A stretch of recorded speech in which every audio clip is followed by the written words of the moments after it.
আসসালামু আলাইকুম। সবাইকে আমন্ত্রণ জানাচ্ছি খুবই সহজ আর মজার দেশি মুরগি ভুনার রেসিপি দেখার জন্য। তো চলুন দেখে নিন এর পুরো প্রস্তুত প্রণালী। এখানে একটা মাঝারি সাইজের দেশি মুরগি নিয়েছি। এটার ওজন প্রায় হাফ কেজির মতো হবে।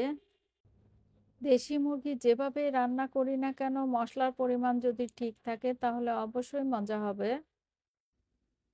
আজকে সব মশলা একসাথে দিয়ে মাংসটা রান্না করব। প্রথমে মাংসের মধ্যে দিয়ে দিচ্ছি 1 কাপ পেঁয়াজ কুচি। এখানে নিয়েছি 1/4 কাপ তেল,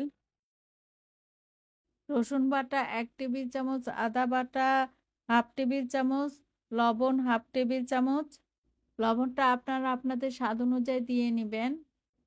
মরিচ গুঁড়া হাফ টেবিল চামচ,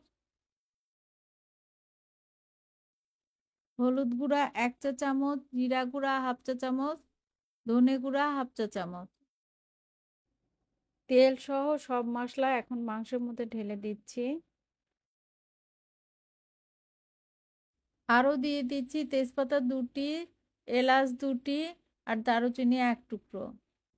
এই পেঁয়াজ বেরেস্তা আমি এখন দিব না, শেষে দিব।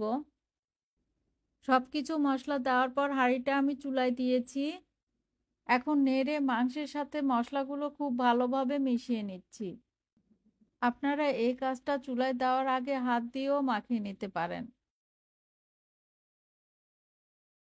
কিছুক্ষণ নেড়ে চেড়ে মাংসগুলো সিদ্ধর জন্য দিয়ে দিচ্ছি 1 কাপ পানি। ঢেকে দিচ্ছি, অপেক্ষা করব মাংসগুলো সিদ্ধ হওয়া পর্যন্ত। তবে অবশ্যই মাঝে মাঝে নেড়ে দিতে হবে।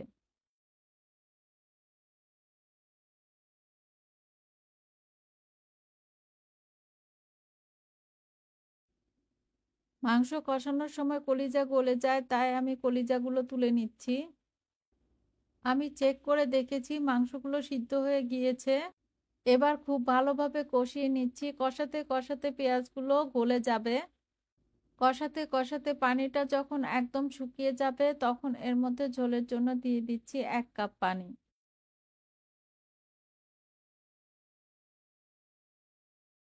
এবার ঢেকে দিচ্ছি, অপেক্ষা করব এটা ফুটে ওঠা পর্যন্ত।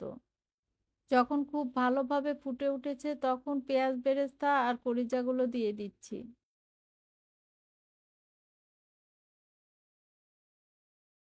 এবার ঢেকে 1 মিনিটের জন্য রেখে চুলাটা বন্ধ করে দিব। আশা করি আমার আজকের রেসিপিটি আপনাদের কাছে অনেক ভালো লেগেছে। ভালো থাকবেন। আজ এ পর্যন্তই। আল্লাহ হাফেজ।